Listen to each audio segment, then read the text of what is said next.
Samantala, tumanggap muna tayo ng report sa labas ng himpilan, batang ina na tricycle driver sa Maynila, binigyang trabaho ng LTO. Umaabante sa balita si Abante reporter Charmaine Abong.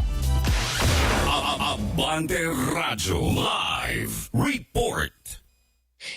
Tinulungan ng Land Transportation Office o LTO ang dating minor de edad na babaeng tricycle driver na unang naging viral sa social media matapos mapansin sa isang travel vlog habang bumabiyahe patungong Dolomite Beach sa Maynila. Unang lumabas ang issue matapos i-upload higit isang taon nang nakalipas ng travel vlogger na si Daily Max ang video ng kanyang pagsakay sa tricycle na minamaneho ng nooy 17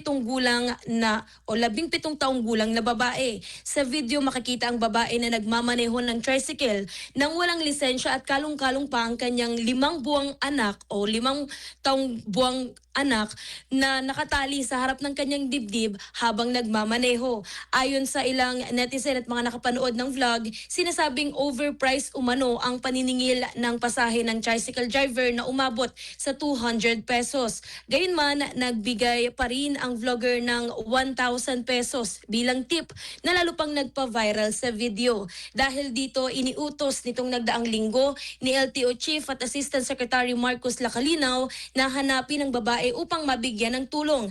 Ngayon na siya ay 19 na taong gulang na, tinulungan ng LTO ang babae na makakuha ng lisensya, sumailalim sa tamang pagsasanay at binigyan din ng trabaho bilang utility personnel ng ahensya. Ayon sa LTO, layunin nitong hindi lamang magpatupad ng batas, kundi magbigay rin ng tulong at oportunidad sa mga nangangailangan kasabay ng pagtataguyod ng kaligtasan sa kalsada. Ako si Charmaine Abong, Abante.